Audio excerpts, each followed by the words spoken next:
Então, vamos começar, pessoal. Qual que é a ideia da apresentação de hoje? Sobre o que eu vou falar? Uma das dores da maior parte das EJs é prospecção, né, atração de novos clientes. Então, a ideia hoje vai ser falar um pouquinho sobre melhores práticas de prospecção, de eficiência. Então, dentro da agenda, a gente vai falar, eu vou começar falando um pouquinho da vida de um vendedor. Então, muitas pessoas estão começando agora carreira como profissional, né, começando a trabalhar na empresa júnior, ainda não tem tanta noção do que vai fazer depois que sair da empresa, depois que sair da facul. Então, vou falar um pouquinho da vida de vendedor aqui, para depois a gente entrar num assunto mais prático sobre o cenário de vocês. Então, assim, qual é o comportamento do cliente de uma EJ? Como é que você mede isso?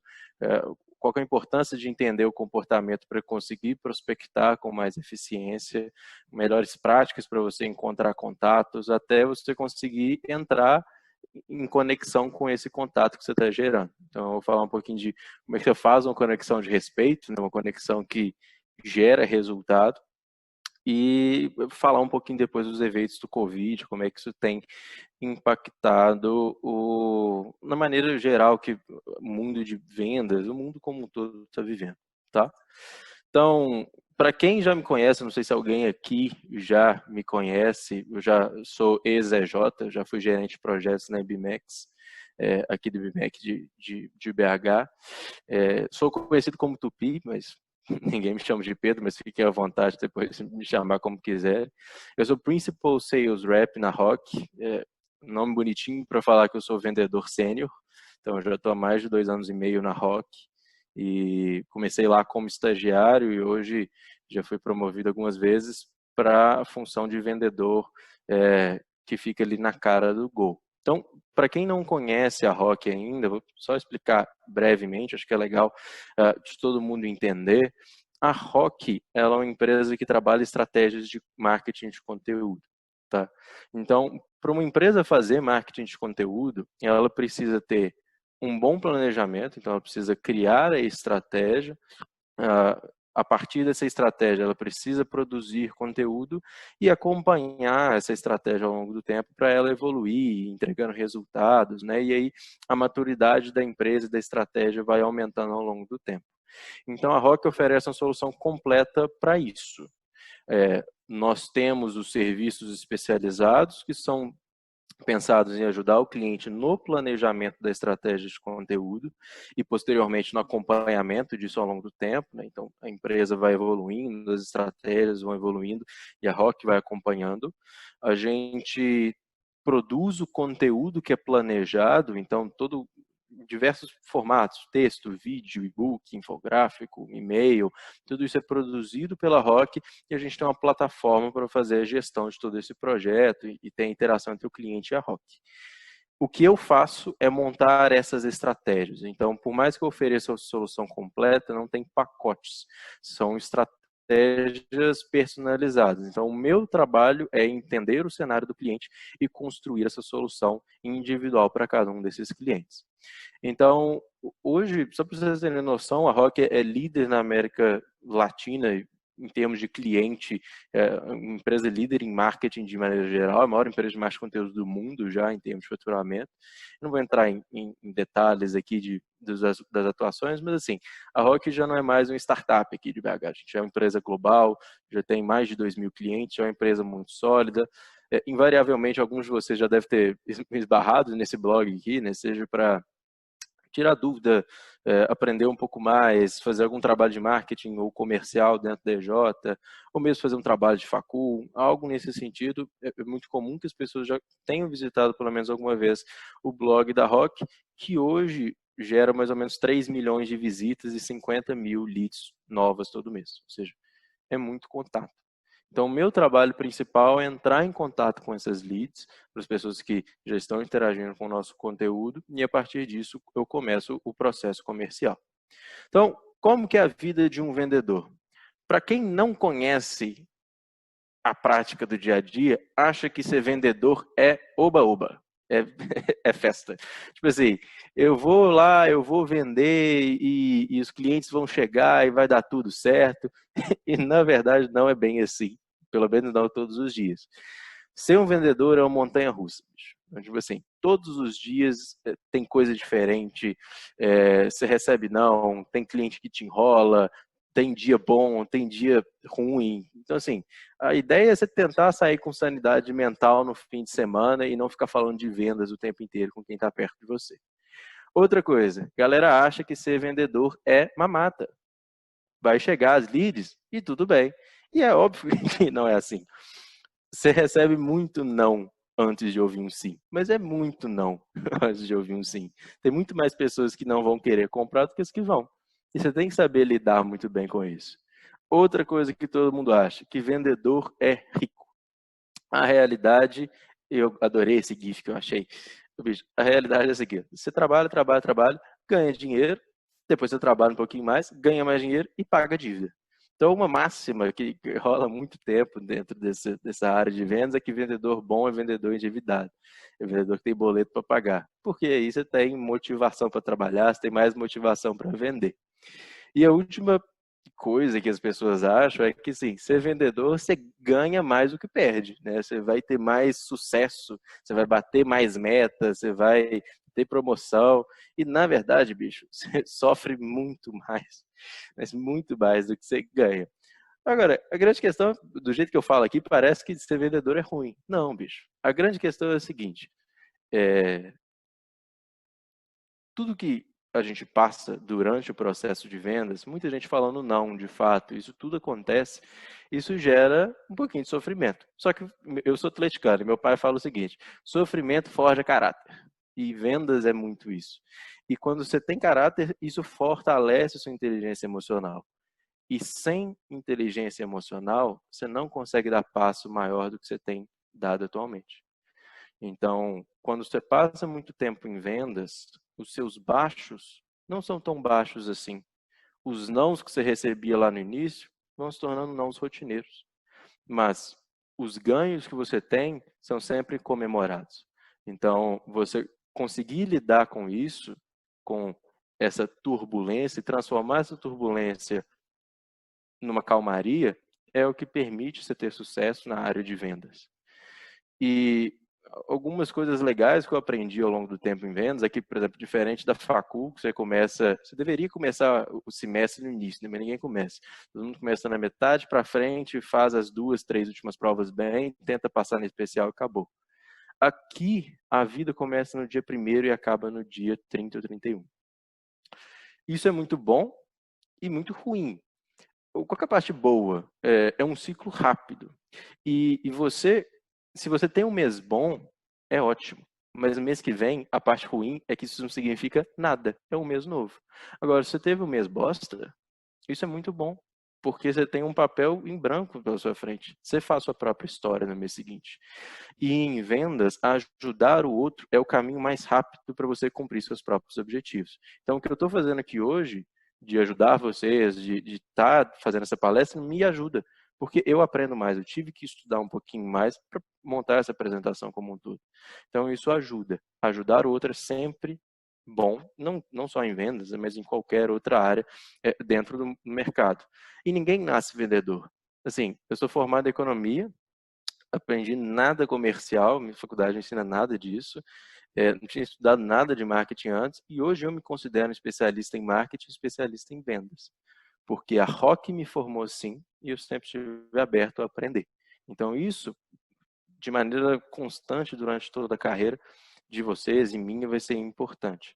A maior parte das funções que vocês vão fazer, vocês não estão estudando para fazer elas, e a empresa vai te formar. Então estejam sempre abertos, tá? Um pouquinho de contexto só sobre essa parte de vendas, né? Como é que eu lido com isso no meu cenário lá na Rock. Cada cenário acaba sendo um pouquinho diferente, mas o que é comum em qualquer empresa é que vendas é o coração do negócio. Só que para você vender, alguém tem que comprar. Então, como é que é o raciocínio por trás da compra? Como é que o seu cliente compra? Por definição, o processo de compras é o conjunto de etapas pelo qual o consumidor passa antes, durante e após a realização de um negócio. Então, a decisão de compra é resultado de diversas variáveis. São fatores pessoais, psicológicos, sociais e culturais que fazem o consumidor iniciar o trajeto rumo à aquisição de um determinado produto ou serviço. Frase longa, cheia de palavra difícil. O que interessa aqui? O processo de compras é um conjunto de etapas. O que isso significa? Que uma pessoa que compra um produto ou um serviço, ela vai tomando pequenas decisões ao longo do tempo. Não é uma decisão gigante. São pequenas decisões. É um processo que ela vai passando até tomar uma decisão. E quem fala que é baseado em custo-benefício está mentindo. Não é baseado em custo-benefício. É baseado em fatores pessoais, psicológicos, sociais, culturais. Não é só preço que você entrega. Então, o que faz você conseguir entender bem um processo de vendas é você conseguir entender o raciocínio por trás da compra do seu cliente. E tem vários modelos para mostrar isso, tem vários modelos que exemplificam. Aqui eu peguei um funil para exemplificar a jornada de compra. Poderia ser outra representação. Eu nem vou entrar em muitos detalhes de funil, mas o que eu quero mostrar aqui é toda pessoa que faz uma compra, vocês incluídos, tem um problema. Então, o início desse funil, o início dessa jornada de descoberta e interesse é alguém com um problema. Então, vou dar o exemplo de quem está aqui hoje. Vocês querem aprender a prospectar mais.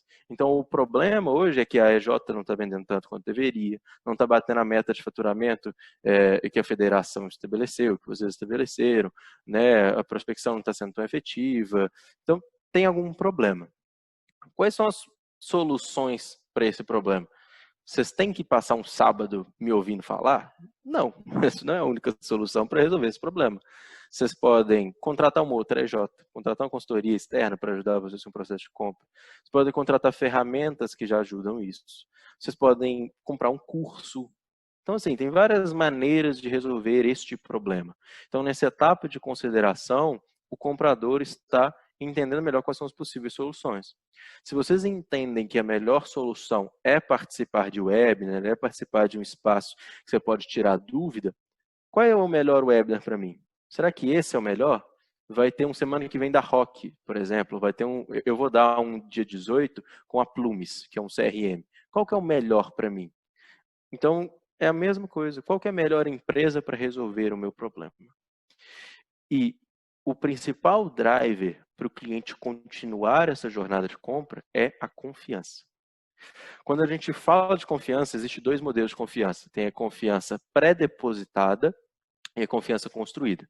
A confiança pré-depositada, ela acontece muito principalmente no ramo de compra rápida. Então, tipo assim, McDonald's. Você vai ficar perguntando ao atendente, o que é o melhor sanduíche que você tem aí? Não, você vai lá no McDonald's e você compra. Por quê? Porque você já conhece McDonald's.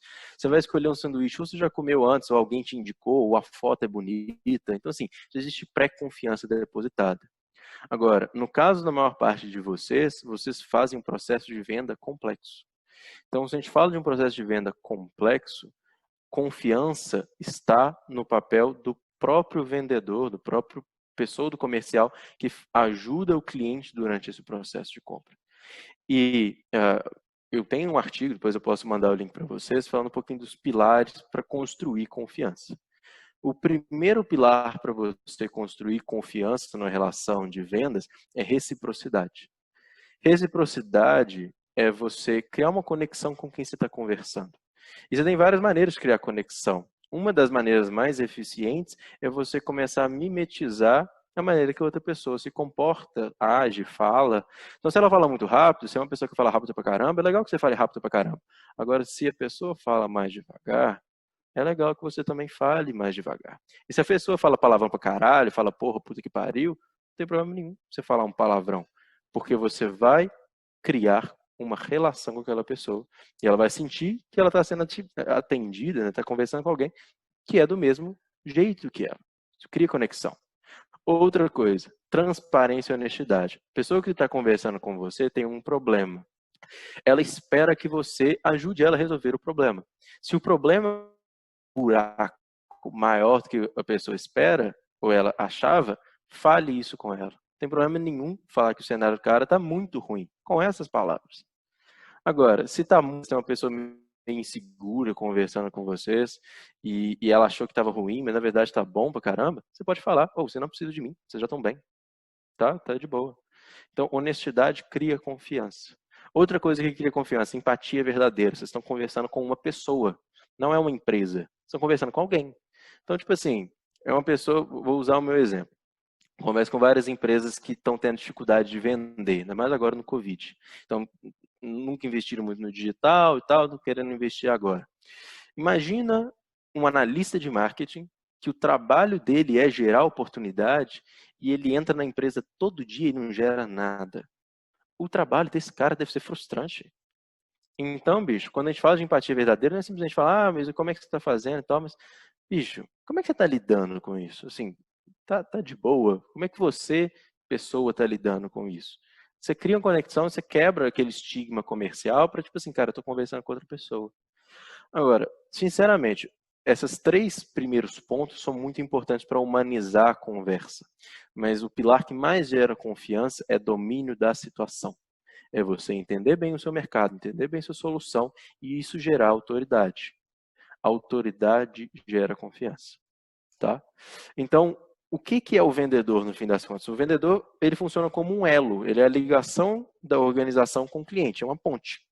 Ou seja, o vendedor é a organização. Cada um de vocês representa a sua EJ. Então, qualquer cagada que vocês fazem, qualquer atitude que vocês fazem, seja ela para o lado bom, para o lado ruim, isso representa a imagem da sua empresa. Então, é muito importante isso que a gente está fazendo aqui de conversar e de aprender um pouquinho mais, para que vocês sempre consigam passar uma boa imagem da sua empresa. Então, quais são as atividades chaves de um vendedor? Ele precisa prospectar clientes, ele precisa qualificar esses clientes, ele precisa, na maior parte das vezes, né, fazer um diagnóstico da situação daquele cliente, entender se ele pode ou não ajudar e como. A partir disso, ele apresenta a solução dele, né, ele apresenta como que ele pode ajudar, e se a pessoa que ele está conversando gostou da apresentação, ele vai passar pela etapa de fechamento. Nós hoje vamos falar de prospecção e qualificação, porque são os dois principais pontos que, para você ter alguém para fechar e fazer diagnosticar, você precisa gerar oportunidade. Então, antes de começar a sair prospectando, é importantíssimo entender o seu cliente e por que ele deve ou não comprar de você. Então, se eu perguntasse hoje para vocês quem é o cliente ideal da sua empresa júnior, ou da sua empresa de maneira geral, você sabe me falar de cor e salteado, fechar o olho, citar? Vocês têm isso documentado? Quando você abre a porta, né, quando vocês estão trabalhando fisicamente, quando você abre a porta de onde vocês trabalham, tem um pôster de todo tamanho falando quem é o meu cliente ideal, com uma foto. Se a resposta de qualquer pergunta dessa é não, está errado. A coisa mais importante para toda organização ter noção é para quem eu vendo e como eu ajudo. Então, como é que você define o perfil de cliente ideal? Você tem que entender qual que é a necessidade dele, ou seja, qual é o problema ou os problemas que esse cara tem que eu resolvo. Outra coisa, adequação. Como é que a minha solução é viável? Vamos supor que vocês são uma EJ da parte química, que ajuda agro, e vocês atuam num raio de região. E vocês estão aqui, né, no raio de região de BH, região metropolitana. Aí aparece um cara do Acre com um problema que vocês resolvem. É viável vocês irem para o Acre? Não. Mas vamos supor que é. Vamos supor que é só pagar. Se o cara pagar pela passagem de todo mundo, rola. Mas aí o orçamento dele para isso é R$ 1.000. R$ 1.000 não paga passagem para o Acre. Então, qual que é o orçamento que ele precisa ter para conseguir ser meu cliente? Outra coisa, o cara que é o meu cliente ideal também é a pessoa que toma decisão? Às vezes não. Em muitos casos, a pessoa que tem problemas não é o dono da empresa. É um cara abaixo, é um gerente, é um analista. É ele que sente a dor, ele que tem problemas. E depois ele tem que escalar isso. Ter isso mapeado é muito importante. E outra coisa, qual que é o timing dessa pessoa? Qual que é a jornada de compra que ela vai passar? Então, eu já mostrei um pouquinho sobre jornada de compra. Ter tudo isso mapeado é muito importante, porque você entender o seu cliente, você vai conseguir aplicar as suas forças e fraquezas nisso. Quando que seu cliente é mais indicado para vocês ou para outra empresa? Então, como é que você explora suas forças e fraquezas? Não é simplesmente criar uma SWOT. SWOT é bom um modelo visual. Mas que tipo de pergunta você tem que se fazer e responder? Quais são os diferenciais do meu produto comparando com os concorrentes? Por que o meu cliente deveria comprar o meu produto? Que tipo de insegurança o meu cliente pode ter em comprar de mim? Talvez o fato de ser uma empresa cheia de adolescentes seja um ponto de insegurança. Não dá para esconder isso. Então, se isso pode gerar insegurança, como é que eu vou lidar? Eu sei que isso é uma fraqueza minha. Como é que eu vou lidar com essa fraqueza? Por que o meu cliente escolheria comprar do concorrente? Como é que está o meu preço comparado da minha concorrência? Então, a partir do momento que eu consigo responder essas perguntas, eu tenho toda a noção das minhas armas. Eu sei onde eu sou bom, eu vou conseguir trabalhar aquilo que eu não sou bom antes do meu cliente começar a falar isso comigo. Eu já vou antecipar esse tipo de objeção. E um bom vendedor, ele utiliza de todas as armas para convencer o prospect. Mas o melhor vendedor, ele sabe as armas que tem e ele escolhe aquelas que ele vai utilizar de acordo com a situação. Então, eu vou dar um exemplo. Vamos supor que vocês receberam uma indicação de um professor, um cara que já trabalhou com esse professor de vocês, né, um orientador aí que ajuda muito a empresa Júnior. Esse professor passou uma indicação e esse cara, ele só quer trabalhar com vocês por gostar muito daquele professor, por admirar aquele profissional. Então, se você chega num processo comercial, começa a falar o tanto que a sua empresa é mais barata, que é demais, isso não vai adiantar de nada, porque o cara só vai comprar se você falar que o professor participa de cada uma das etapas do nosso processo consultivo. E você falar do preço, talvez em determinadas situações, vai gerar insegurança, porque o cara fala assim, bicho, tem um cara foda ali, o serviço barato, tem alguma coisa errada aí, bicho. Alguma coisa não está errada. Então, ao invés de ajudar, isso pode prejudicar.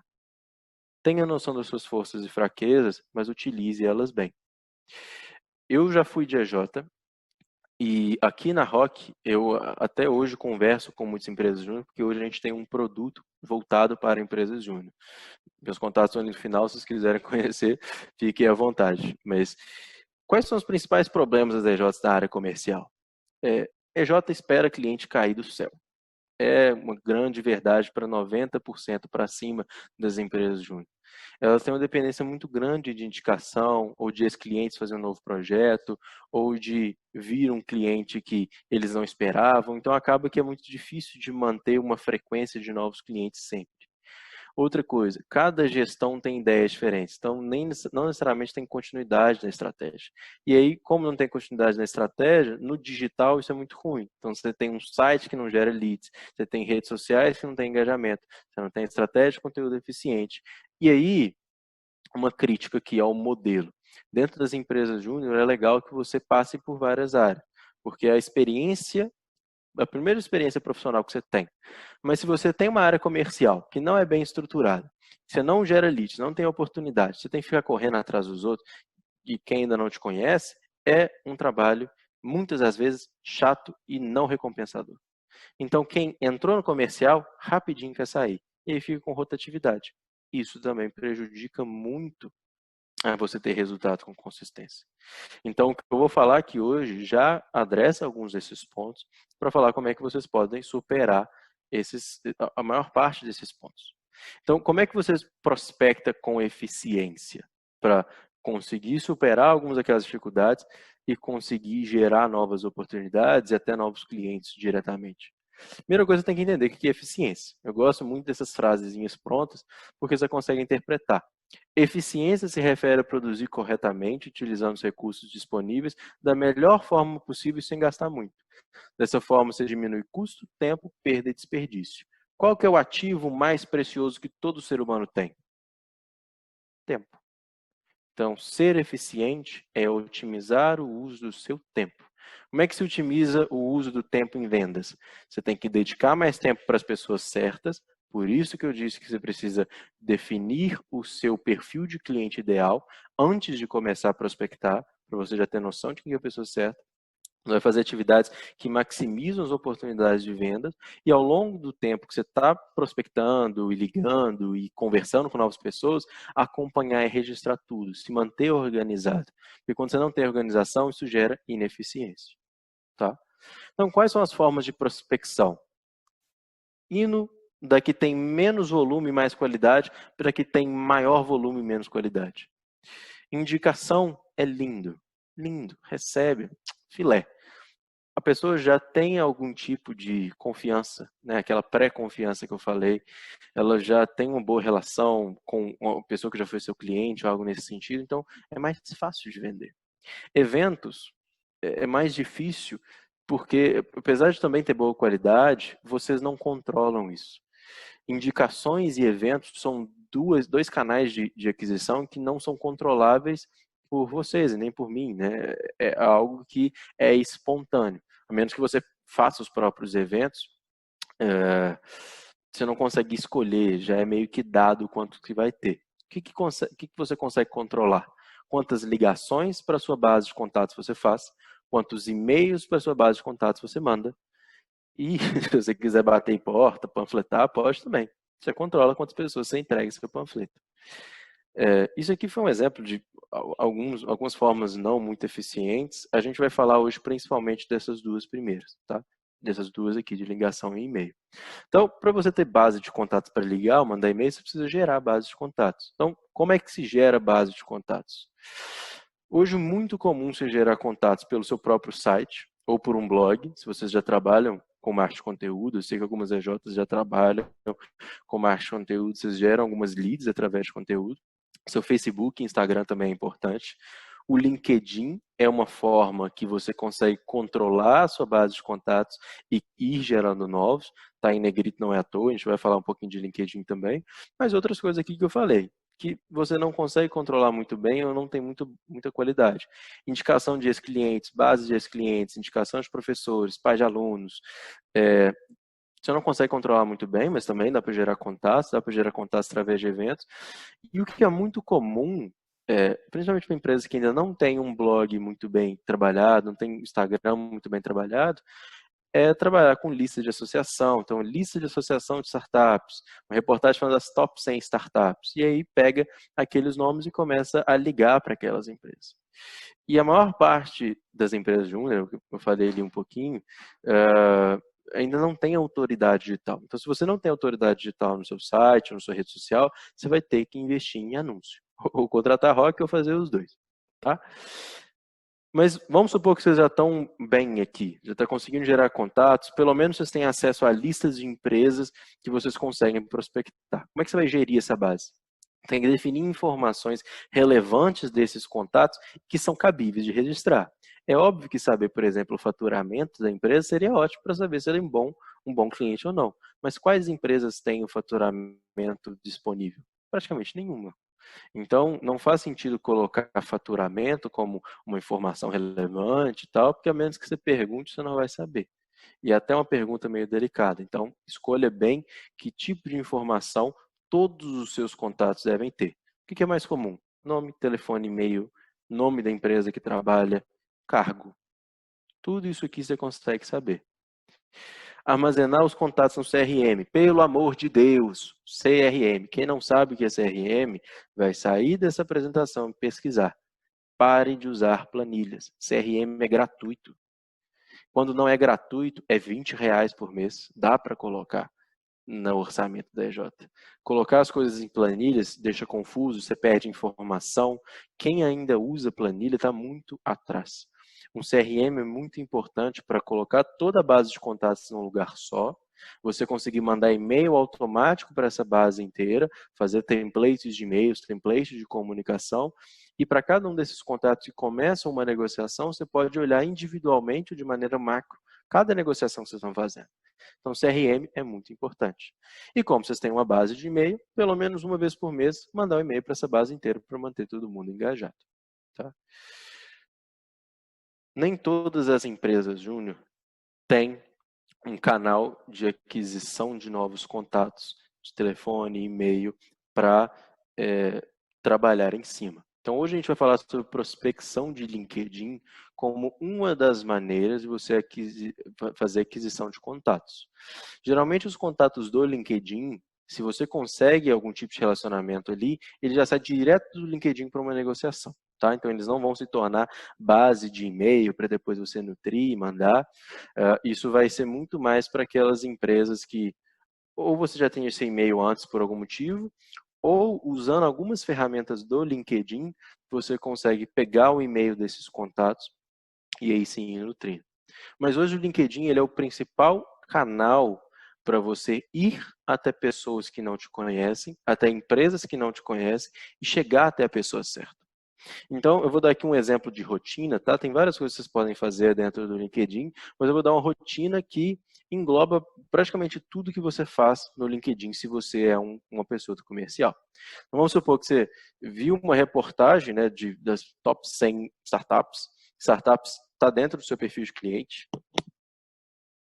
E para esse perfil de cliente que você quer trabalhar, dentro da startup, você quer conversar com o dono, o founder, por exemplo. Então, você vai pegar essa lista de empresas, você vai procurar uma por uma no LinkedIn, você vai encontrar o profissional de interesse e você vai conectar com ele. E você vai mandar uma mensagem direta. Essa mensagem, é bom que você já tenha um template dela, mas que tenha um ponto de personalização, para também não parecer um robô. Você vai mandar essa mensagem, tentar conectar com essa pessoa e você vai conectar com todos os outros decisores da empresa. Então, se a gente está falando do dono, você vai conectar com outro founder, você vai conectar com todo mundo que você achar que faz sentido da aba de decisão. Porque mesmo que essas pessoas não respondam, muitas vezes elas não vão te responder, elas vão te aceitar, porque hoje todo mundo aceita todo mundo no LinkedIn. Então, se você publicar alguma coisa, no futuro pode ser que essa pessoa que não te respondeu veja sua publicação e engaje com vocês. Tá? Isso é um trabalho extremamente manual e lento. Então, existem várias ferramentas que facilitam a vida. Você tem o Sales Navigator do próprio LinkedIn, que automatiza muito dessa pesquisa, desse processo de busca pelo perfil de interesse. Você tem o Crystal, que quando você abre um perfil, ele já te dá uma descrição do perfil social daquela pessoa. Então, isso ajuda um pouquinho na prospecção, que tipo de mensagem que você usa, que tipo de palavra que você usa. O Lusha, ele consegue fazer você pegar o e-mail das pessoas no LinkedIn sem pedir. O Lead Fuse transforma lead do LinkedIn em lead de uma base CRM. Então, assim, a maior parte delas são pagas, mas avaliem aquelas que fazem sentido para você, comecem de maneira manual e depois evoluam. Tá? Então, quais são as boas práticas do LinkedIn? Seja resiliente. Não desiste se não estiver indo bem logo de cara. E eu vou adiantar uma coisa que não vai ser tão legal de ouvir, mas vocês não vão ir bem logo de cara. Principalmente para empresas que ainda não têm o LinkedIn formado, vão acabar de criar pessoas, né? Então, vocês que vão trabalhar com comercial, que não estão acostumados com o LinkedIn, vai ter pouco contato, não vai ter o caguete de fazer, vai dar errado no início. Mas seja resiliente. Quanto mais vocês fizerem, quanto mais vocês aprenderem, melhor vai ficar no processo. E falando de dica prática mesmo, faça publicação de maneira recorrente, tanto no perfil corporativo quanto no perfil pessoal. E quando eu falo de maneira recorrente, é criar um calendário de publicação e siga ele, pelo amor de Deus. Se você não consegue publicar diariamente, publica semanal. Não consegue semanal, faz quinzenal, faz mensal, mas cumpre aquilo que você se propõe. Compartilhe publicações chaves da EJ. Perceba que eu disse publicações-chave, não é todas as publicações. Compartilhar uma, duas, três publicações por mês, que talvez tenha a ver com você ou com algum projeto que você está fazendo, é legal para criar conteúdo. E em qualquer publicação, marque pessoas. Tanto na publicação, quanto se alguém comentar, quando você for responder aquele comentário, marque a pessoa de novo. Quando você faz isso, a sua publicação aparece no feed dela. Essa que é a grande magia do LinkedIn. Ele organicamente vai capilarizando e aumentando o alcance, quanto mais pessoas engajam com você. Que nem eu falei, hoje todo mundo aceita todo mundo, então todo mundo que pedir conexão, aceitem, tá? E conectem com mais pessoas. Então, na própria aba que você aceita, você também tem algumas sugestões. Sai conectando com todo mundo. Quanto mais pessoas na sua base, maior a chance de chegar o seu conteúdo na pessoa certa.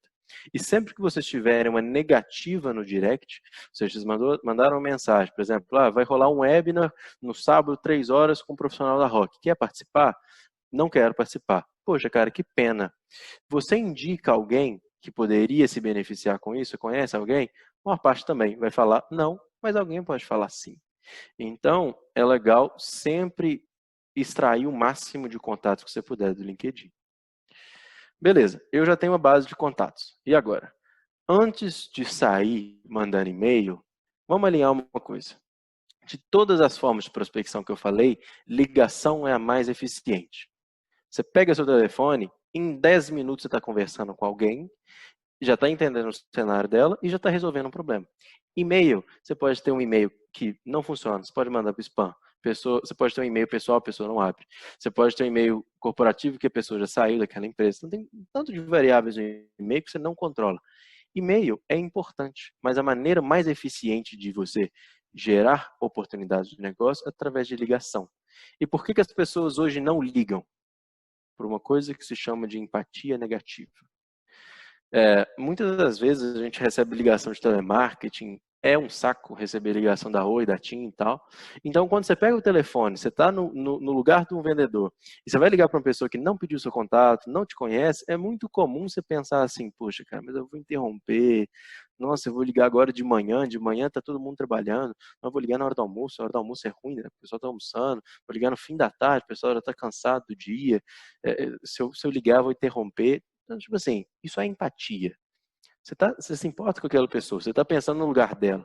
Mas isso não ajuda nada, nem você, nem a pessoa. Por quê? A pessoa tem um problema. Se você resolve o problema, você ligar, você está ajudando aquela pessoa. E ela nem esperava isso, então é melhor ainda. Você está surpreendendo uma pessoa com uma solução para um problema que ela já está carregando há muito tempo. E você não vai vender se você não ligar. Então é ruim para você. Você ficar olhando para o telefone, ele não vai chamar com o cliente querendo falar com vocês. Então, peguem o telefone e liguem. É a melhor maneira e a maneira mais eficiente. Como é a maneira mais eficiente, nós vamos falar um pouquinho sobre como que você faz uma conexão de respeito, como é que você maximiza as chances de ter resultado ligando para as pessoas. Na prática, o que uma boa conexão tem? Ela tem 3 objetivos. Primeiro, você precisa encontrar o problema. Então, vocês vão ligar para várias pessoas que têm problemas. Às vezes elas não vão admitir que têm, às vezes elas estão com aquele problema doendo há muito tempo. Assim que você falar com elas já vão abrir. Tem gente que, na verdade, o problema que ela tem não incomoda tanto. Então, nem é um problema latente de verdade. Então, você tem que saber isso. Você tem que entender, se for um problema dela e ela admitir isso, qual que é a urgência de resolver isso. Se ela já está com um problema, por que isso já não está resolvido? É porque você não consegue fazer ou porque isso não importa muito? E se a pessoa tem um problema e tem urgência, você quer marcar um próximo passo, ou uma visita, um diagnóstico, uma demonstração. Cada empresa é diferente, mas a partir do momento que você conseguiu conversar com a pessoa certa, você quer marcar um próximo passo. Então, como é que você se prepara para ligar? Você separa uma pequena lista de contatos e você liga para todos em sequência. Então, assim, você vai pegar ali 8, 10, 12 contatos e você vai ligar para todos. Você não vai levantar a bunda da cadeira para ir no banheiro, você não vai levantar a bunda da cadeira para beber água, você vai sentar e ligar. Acabou todo mundo? Pode levantar e se dar 10 minutos de descanso. Mas enquanto você não cumpriu a tarefa, continue nela. Antes de ligar para cada um, se você já não anotou as informações daquele contato, no CRM, por exemplo, você vai entrar no LinkedIn de cada empresa, você vai procurar pela pessoa certa e anotar. Então, um exemplo. Vamos supor que eu estou ligando para a IBMEX. E aí, eu sei que o diretor de marketing da IBMEX é o Rodrigo Maia. Então, eu vou ligar para a IBMEX e falar assim, oi, tudo bem? Aqui é o Pedro. Eu estava querendo falar com o Maia. Eu conheço o Maia. Eu não faço a menor ideia de quem ele é. Mas eu estou fingindo que eu conheço o Maia. Maia é quem? O Rodrigo. Ah, tá. Tá bom. Como é que é o seu nome mesmo? É Pedro. De onde? Da Rock. Tipo assim, naturalidade. Eu já sei quem é a pessoa. Às vezes o Rodrigo me atende e fala assim, eu começo a falar e tal, eu sou da Rock, a Rock faz isso. O Rodrigo fala assim, cara, não é comigo. Isso é com a Marcela. Beleza, cara. Você pode me passar para a Marcela? Ah, você vai ter que mandar um e-mail para ela e tal. Ah, me passa o e-mail. Independente do que for, você já passou pelo maior gatekeeper, que é a atendente. Toda atendente é programada para desligar se você não conhece a pessoa que você quer conversar, ou para mandar você mandar um e-mail. Então, pesquisar e saber a pessoa certa ajuda muito. Tenha em mente o que a empresa faz e os possíveis problemas que ela pode ter. A gente vai falar sobre isso um pouquinho mais à frente, mas isso é muito importante para você já ir preparado para cada ligação. Então, o que você precisa saber antes de começar? Você precisa criar um fluxo de cadência. O que é um fluxo de cadência? É um fluxo onde você intercala ligações e e-mail. Você não vai ficar tentando infinitamente falar com alguém. Você ligou, o telefone chamou, não caiu, caiu na caixa de mensagem, você não vai ficar tentando 1 milhão de vezes. Não atendeu? Manda um e-mail. Um dia depois, você liga de novo, não atendeu? Manda um e-mail. Ligou de novo no dia seguinte, não atendeu? Mandou outro e-mail? Não teve nenhuma resposta? Próximo. Simples assim. Porque senão você fica grudado nos contatos e isso não ajuda ninguém. Com certeza tem mais contato para você ligar. E outra coisa, se a gente está falando aqui num cenário de empresas júnior, onde a maioria não recebe pedidos de contato, a gente está falando de prospecção ativa, se preparem para conversar com pessoas com um grande ceticismo. Se você está conversando com uma pessoa que não pediu contato, da mesma forma que o telemarketing hoje, elas podem estar na defensiva, elas provavelmente estão na defensiva. Então, é muito importante vocês já se prepararem, eu vou falar aqui um pouquinho sobre técnicas de como é que você quebra essa defensiva, mas é importante saber que isso vai acontecer, isso é inerente à prospecção fria. Se você está conseguindo ligar, se está conseguindo ter engajamento, mantenha tudo documentado, que nem eu já falei, e esse ponto que eu estou tratando sobre a ligação fria é importante. Quando você liga para uma indicação, para uma pessoa que já pediu um contato no seu site, ela já te conhece. Mas que ela não conheça de verdade, ela já tem uma pré-confiança, então ela vai estar mais aberta naturalmente. E em uma ligação fria, ela não está aberta. Então a coisa mais importante é gerar valor o mais rápido possível. Como é que você faz uma conexão eficiente? Primeira coisa, você vai fazer uma saudação, então você vai fazer o rapport, você vai começar a criar aquela conexão, aquela reciprocidade com quem você está conversando.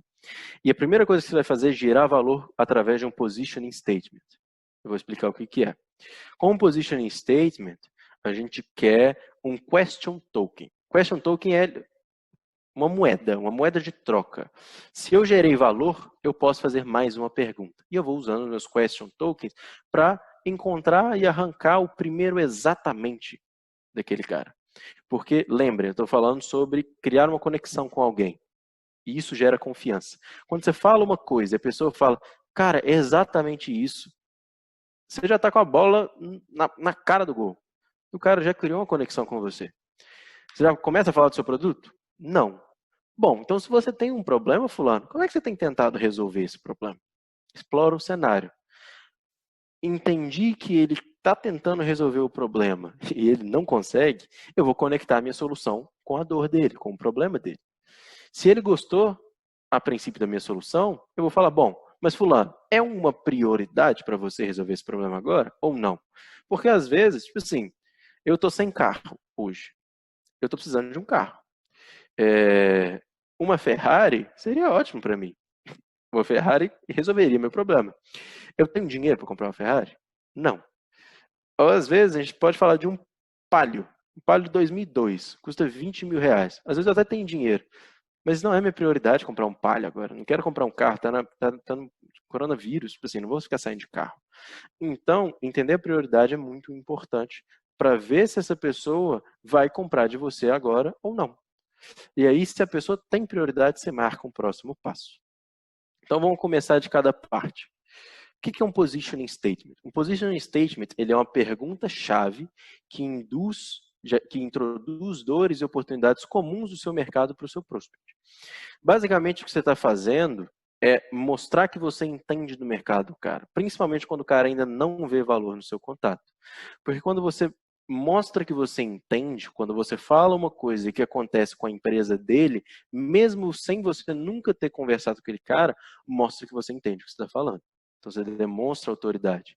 E seu objetivo aqui é falar algo que o cara realmente sente. E aí ele vai soltar o famoso exatamente. E isso vai dar continuidade para você continuar a sua ligação. Então, o que é um exemplo de positioning statement? Estou ligando para o Rodrigo Maia, tá? Então, opa, beleza, Rodrigo? O meu nome é Pedro, eu sou consultor de inbound marketing na Rock. O motivo pelo qual eu estou te ligando, cara, é que eu vi no LinkedIn da BMax que você é o diretor de marketing por lá. E eu tenho conversado com um tanto de diretores de empresa júnior e eu percebi que a maior parte deles tem muita dificuldade com assim, fazer manutenção de estratégia de marketing, estratégia digital de maneira geral ao longo do tempo, porque cada gestão diferente tem ideias diferentes, tem alocação de pessoa para o marketing, marketing comercial, e isso acaba prejudicando a sua gestão para fazer geração de leads. É o seu caso? Sim, é o meu caso. Cara, exatamente. Pô, ótimo. Pedro, na verdade não. Na verdade, a nossa empresa júnior ela é bem estruturada há um bom tempo. Ah, cara, legal. Eu fico muito feliz que a sua empresa é estruturada. Mas esses mesmos caras que eu conversei, mesmo os mais estruturados, têm um gargalo muito grande, que é os próprios consultores que estão entrando geralmente ficam pouco tempo, não fica mais que um ano. Em um ano, para você rodar nas áreas da empresa júnior, não é suficiente para você aprender sobre tudo. Então, acaba que a área de marketing fica meio subdimensionada. As pessoas vão para diferentes projetos e falta capacitação nessa área. Rola contigo? Ah, rola. Então, o positioning statement não acaba. Enquanto a pessoa está falando com você, enquanto ela não te entrega o exatamente, você vai mandando que você sabe. O cara lançou um exatamente, você tem um question token. Então você pode continuar fazendo perguntas. Você vai usar esse question token para continuar explorando o cenário dele. Ah, cara, entendi. Pô, e você está falando que você tem esse problema de gerar oportunidade. O que você está fazendo para mudar isso? Como é que isso impacta a sua gestão? Você já está tentando fazer alguma coisa para resolver? Você está conseguindo? Como é que você está fazendo isso? Cara, eu entendi que isso é um problema, mas isso está sendo uma prioridade agora. Então você vai explorar para entender se vale a pena essa pessoa continuar na ligação com você e se o problema que ela tem, ela não consegue resolver, você consegue e ela quer resolver isso agora. Se você identificou tudo isso, você vai conectar seu serviço ao seu problema. Só que você não vai fazer isso explicando o que você faz, você vai usar um Core Value Statement. Um Core Value Statement é uma frase breve, que é clara o suficiente para você entender, né, para o seu cliente entender que você resolve o problema, para explicar o que a sua empresa faz, mas é misterioso o suficiente para instigar uma próxima conversa. Então eu não vou entregar o ouro, eu não vou falar tudo que eu faço, como eu faço. Cara, eu resolvo o seu problema. Você quer saber mais? Vamos marcar uma próxima conversa. Então, geralmente é uma frase breve, foca no benefício e não foca no que você faz, e geralmente começa com nós ajudamos a empresa a. Então, um exemplo seria, cara, Rodrigo, que bom que a gente está conversando então. A Rock é a solução perfeita para ajudar a IBMEX com geração de leads. A gente ajuda a empresa júnior a aumentar a geração de oportunidades através do digital. E a gente ainda capacita a equipe interna para elas mesmas se tornarem donas da própria estratégia de conteúdo e fazer isso de maneira constante e sustentável ao longo do tempo. Eu não falei como eu faço, não falei meus produtos, mas isso já mostra que eu resolvo o problema do cara. Ah, Pedro, mas como que eu faço isso? Poxa, ô Rodrigo, eu estou meio apertado agora, eu vou entrar em uma outra reunião. Mas já que você me falou que você tem esse problema e que é uma coisa importante para você, vamos marcar uma próxima conversa que eu te explico com mais tranquilidade. Deixa eu entender uma coisa. A gente pode marcar para o dia tal, horário tal, no Zoom? Essa reunião vai durar 1 hora. Você tem essa disponibilidade? Tem. Você gerou um compromisso. Você gerou um compromisso, meu amigo? Aquela pessoa está em dívida com você. Se ela não aparecer, você pode cobrar. Cara, você me disse que você ia aparecer e você me deu um bolo. O que aconteceu? Você desistiu do contato? Ah, não é bem assim e tal. Então, tipo assim, é bom já tirar esse compromisso. Próximo passo tem horário e data marcada. Várias pessoas, isso acontece às vezes, e não tem muito como eu falar para vocês quando que vocês vão saber isso, tá? Isso é realmente com a prática, mas tem algumas pessoas que aceitam conversar com vocês por educação, porque elas não sabem dizer não. Rola. Tem gente que não sabe dizer não. Então é sempre legal tirar o peso da reunião. Então, no fim da conversa, não precisa ser em todas, mas as que vocês identificarem, que talvez a pessoa também que levanta, respondendo muito, sim, assim, não está engajando muito, mas animou o papo. Olha, eu te liguei no horário que você não esperava, né? Você não tinha pedido meu contato. É muito legal que a gente consegue te ajudar, mas é realmente um bom momento para a gente conversar sobre esse seu problema? Ou não? Porque se não for, não tem problema, fulano. Não tem problema. A gente pode fazer isso em outro momento. Ah, não. É um bom momento, sim. Legal. Quem mais tem que participar dessa reunião? Tem mais alguém que faz sentido? Ah, eu vou trazer o nosso presidente. Ótimo. Está marcado para o próximo passo. Em 10, 15 minutos, você abriu uma porta. Você abriu uma nova oportunidade de vendas. E você vai conseguir trabalhar aquela oportunidade para ser um potencial cliente seu. Existem várias técnicas que ajudam a conexão, já falei de position statement, tem o famoso spin selling, é legal sempre fazer perguntas abertas. Quem já sabe o que é o Golden Circle, não é Golden Shot, Golden Circle, basicamente as pessoas se movem pelos porquê das coisas, tá? Elas não se movem com o que, como, elas se movem por um motivo, esse motivo é sempre mais profundo. Então, quando alguém fala com vocês assim, eu tô com um problema X, você investiga mais. Geralmente o problema que ela fala é só a superfície. Mas por que isso é um problema? Por isso. Mas o que tem? Como é que isso te impacta? Por que isso é um problema? Por que isso te incomoda? Então, ir investigando e ir cavando, geralmente você vai pegar o que realmente incomoda na pessoa. E entender de social styles, né, estilos sociais, você vai conseguir direcionar melhor o tipo de conexão com a pessoa que você está conversando. E sempre lembrar, uma coisa muito importante para quem vai começar a ligar. Quando alguém atende o telefone, ela está disponível para conversar. Não pergunta se está incomodando, não pergunta se tem 2 minutinhos, não pergunta se pode falar um pouquinho da sua empresa. A pessoa atendeu meu telefone, você já começa a falar. Eu já assumo que ela pode falar. Porque você perguntar, você tem 2 minutinhos? Isso não é cordial. Isso pode parecer cordial, mas é você com medo. É você torcendo para a pessoa falar assim, não, me ligue depois. Você fala, ufa, eu não vou ter que ligar para esse cara. E adiar o problema. Então, bicho, pegou o telefone, o cara atendeu, começa a falar. E que nem eu falei, e vou repetir, o mais importante é gerar valor o mais cedo possível para que a pessoa que você está conversando fique mais confortável. Quanto mais tempo ela vai falando, diminui as defesas, ela fica mais confortável e vai dando permissão de você fazer mais perguntas, tá? E na quarentena? Então, o que isso muda na quarentena? Muda alguma coisa?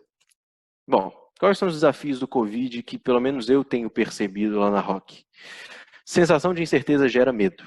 E medo faz as pessoas ficarem paradas. O ser humano, ele é um animal que quando ele tem medo, o instinto natural nosso é paralisar. E isso, anos passaram, dizem que a gente evolui, mas as coisas mantêm a mesma coisa. Não sei quando vai acabar o Covid, vou parar de investir. As empresas falam que elas têm menos dinheiro para gastar com o que não foi essencial, porque eu estou demitindo pessoas, eu estou, trabalhando muito bem com o meu orçamento. E as prioridades mudam de uma hora para outra. Então, às vezes era importante fazer uma consultoria, fazer uma terraplanagem, fazer um projeto, não sei o quê, e parou de ser prioridade. E aí, quando uma empresa faz isso, não tem muito impacto no mercado. Mas quando está todo o mercado assim, você tem um comportamento de manada muito forte. E aí, assim, empresas que nem são afetadas direito pelo Covid, tipo assim, uma empresa de eventos, é óbvio que não vai dar para ela fazer negócio com você agora, porque ela tem pouco dinheiro. Mas, assim, tem empresas que não foram afetadas pelo Covid, fica usando o Covid como desculpa, é 100% comportamento manada. Já que ninguém está fazendo nada, eu também não vou fazer nada. E como é que se lida com isso?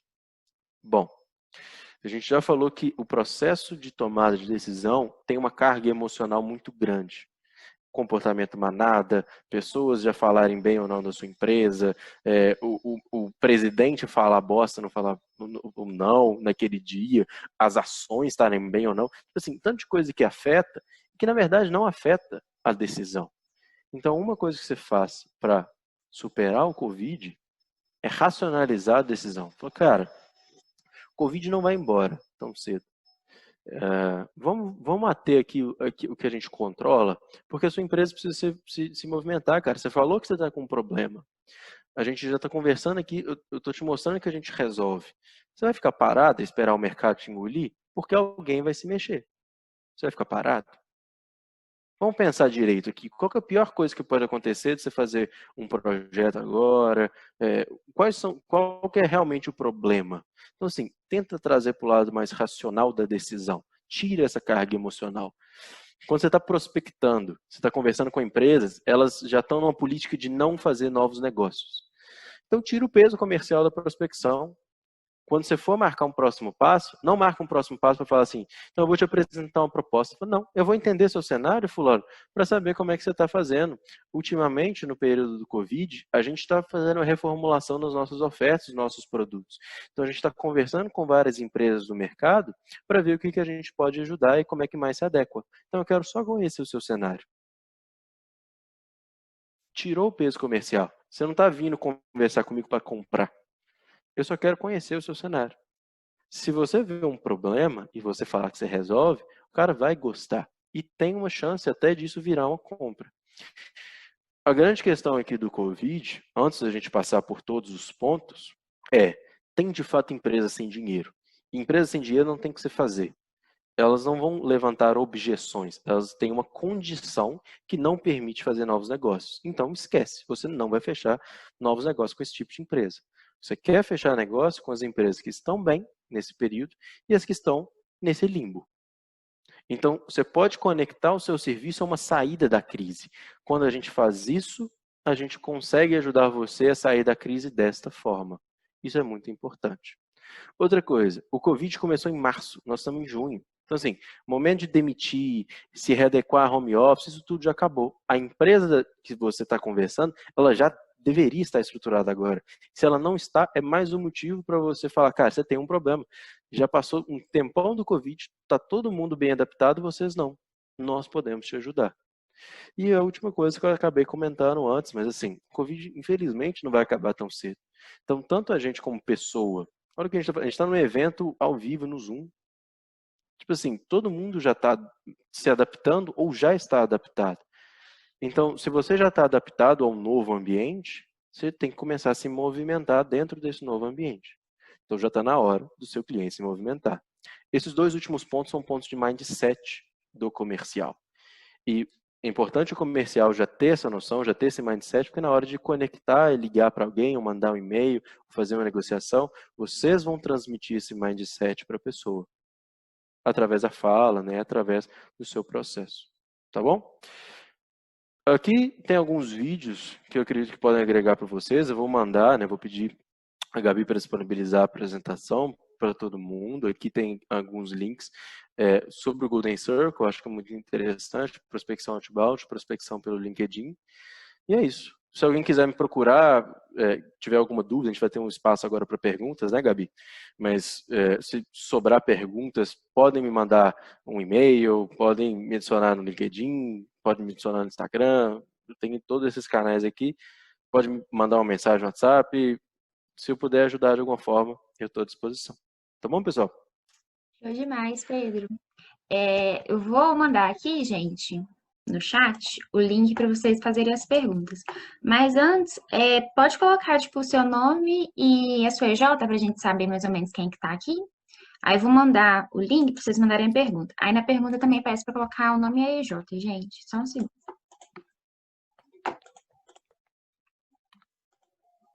Vocês vão entrar pelo Mint, nesse link aqui, e colocar o código. Deixa eu colocar aqui.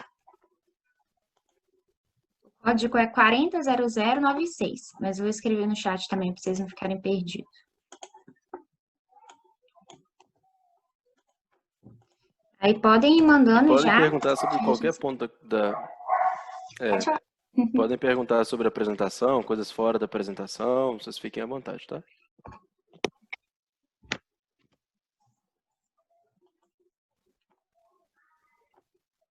Eu vi que tem a Cri aqui, a Moody, a Izzy. Muito show, gente. Vou ver se já tá chegando pergunta.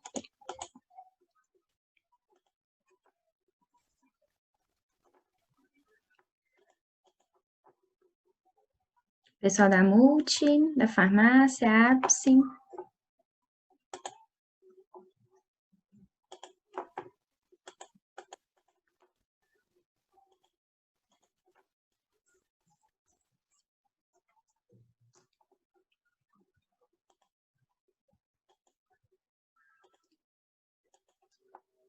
Show.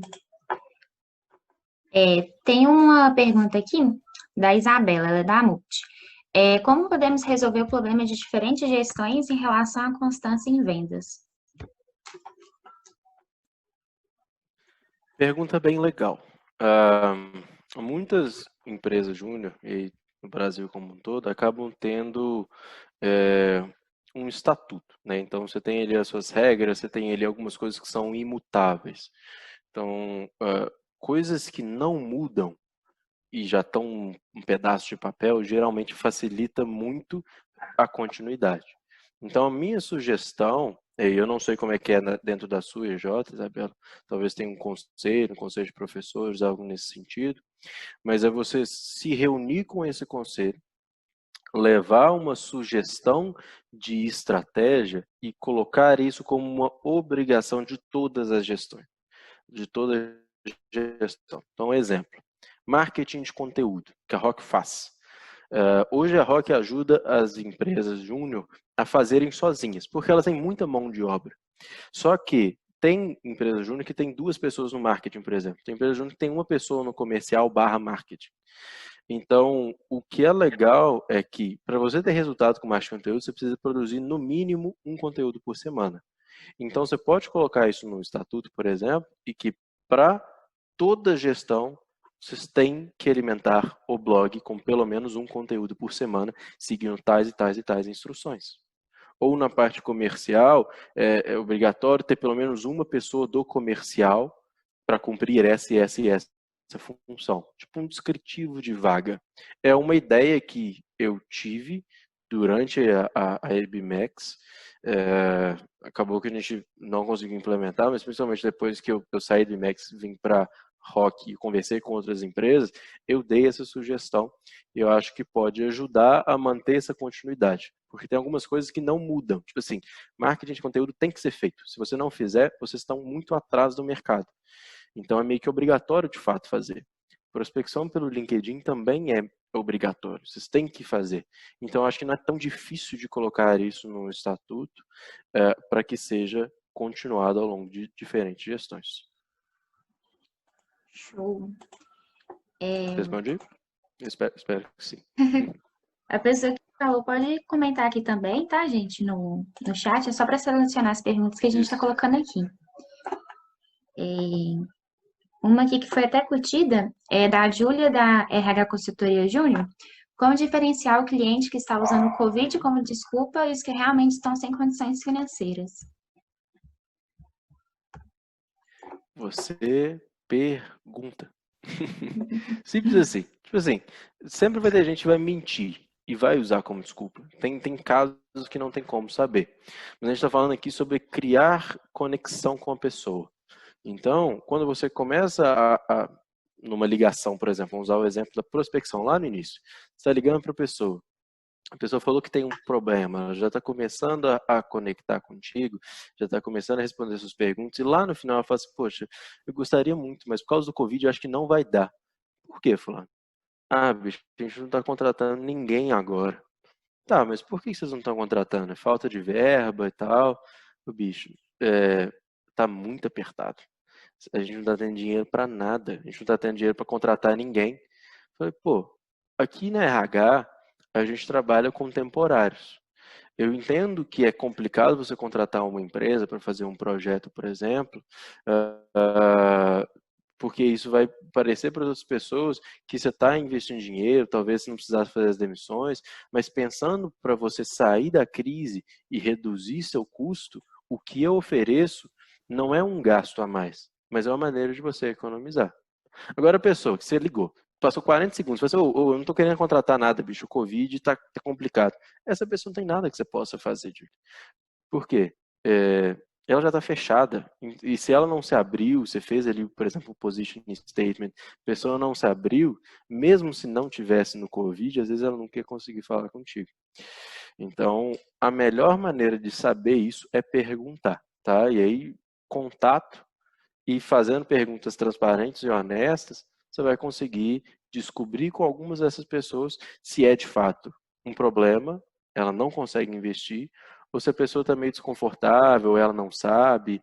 Muitas empresas, por exemplo, que eu lá na Rock tenho conversado, não, elas têm resistência em contratar a Rock porque elas demitiram um funcionário. Então, tipo assim, como assim eu tenho dinheiro para contratar uma empresa e não tenho para pagar os funcionários que estavam aqui, sabe? Então, assim, lidar com isso de maneira humana é a melhor forma de você conseguir superar essa objeção do Covid. Uma outra aqui que eu achei boa também, que teve a curtida, é do Matheus, da EMAS. Ele perguntou como tornar a prospecção ativa um processo incorporado no time, motivado por todos os membros da empresa. Um processo, desculpa, falhou um pouquinho, Gabi. Claro, falo de novo. Como tornar a prospecção ativa um processo incorporado no time, motivado por todos os membros da empresa. Legal, pergunta legal. Um tópico que eu não trouxe para essa apresentação, mas que é muito legal, é o Sales Enablement. Sales Enablement é uma metodologia de você fazer a empresa inteira agir como um ecossistema que ajuda a empresa a vender mais, tá? Então, assim, como é que você consegue fazer engajamento de todo o time? Todo mundo compartilhar as publicações nas redes sociais, pedir indicação, você bonificar, né? Então, assim, hoje é meio complicado fazer isso com dinheiro, empresa júnior não ganha salário. Mas, tipo assim, dá algum tipo de bonificação para quem entrega uma indicação. Então, eu tenho algumas maneiras, depois eu posso mandar como um outro material, Gabi, não sei como é a melhor forma, mas eu tenho uma lista de coisas que dá para fazer para engajar mais pessoas do time. Mas o time não é comercial. Você tem que ter comercial. Você tem que ter uma ou duas pessoas que são responsáveis pelo resultado. Porque cachorro sem dono morre de fome. Então, isso ficar na mão, por exemplo, do presidente, bicho, ele tem um tanto de responsabilidade. Comercial, se não for principal, não vai adiantar. É legal ter um consultor comercial que é responsável por isso. Você vai conseguir cobrar resultado e ele vai ser o responsável por ficar engajando o time. Tipo assim, galera, eu tenho um material aqui, o time de marketing fez uma coisa, compartilhem pra gente, né? Vamos criar, tipo assim, um círculo, uma hashtag, algo nesse sentido. Então é legal ter uma pessoa responsável para engajar o time como um todo. Show. Sobre os documentos que você falou, Pedro, acho que você pode me passar Algo depois, que a mais? gente tem só mais uma, que aí a gente vê como é que repassa pro pessoal. Tá. Teve gente que perguntou também os seus contatos, aí se tiver como escrever só lá no chat para o pessoal pegar, ou voltar lá no slides, que eu acho que teve alguns que não conseguiram pegar. Eu volto aqui. Show. Aí a última pergunta, gente, porque a gente já está passando um pouco do tempo, é da Ana Luísa, da I Júnior da FMG. Como demonstrar autoridade de mercado sendo uma empresa júnior, sendo que já é uma preocupação dos funcionários serem todos aprendizes? Essa é uma ótima pergunta.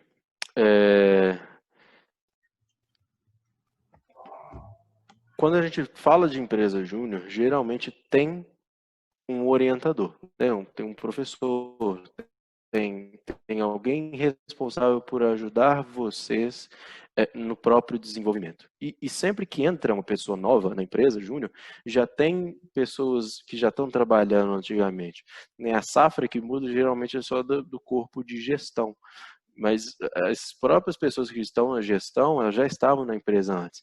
Então, o conhecimento se acumula. E aí, de maneira muito orgânica, você vai passando esse conhecimento para frente. Conhecimento de mercado, ele só se adquire com experiência. Então, os mais experientes da empresa júnior vão passar para os menos experientes. É o mesmo processo tipo da Rock? Não, porque a Rock tem pessoas há muito mais tempo na Rock, apesar de ser uma empresa nova, mas que já tem muito mais experiência e conseguem, por exemplo, me passar. que nem eu falei, eu comecei como estagiário, então eu fui formado pela ROC. Na empresa júnior, acaba que tem similaridades, porque já tem as pessoas mais antigas, mas eu entendo a preocupação de, tipo assim, pô, já tá todo mundo ali meio que aprendendo, como é que eu vou mostrar essa autoridade? Só que a grande questão é, mesmo numa empresa como a ROC, eu também estou aprendendo o tempo todo. Em momento nenhum, não sei se. Eu vou falar isso aqui. Eu tenho 22 anos. Tipo assim, muitas pessoas podem não achar que eu tenho 22 anos. Eu falo as coisas que eu falo com propriedade. E ninguém perguntou a minha idade. Ninguém perguntou quantos anos eu tenho. Ninguém perguntou quanto tempo eu formei. Então, tipo assim, a mesma coisa serve na empresa júnior. Os caras não querem saber quantos anos você tem, não querem saber se você está em qual período.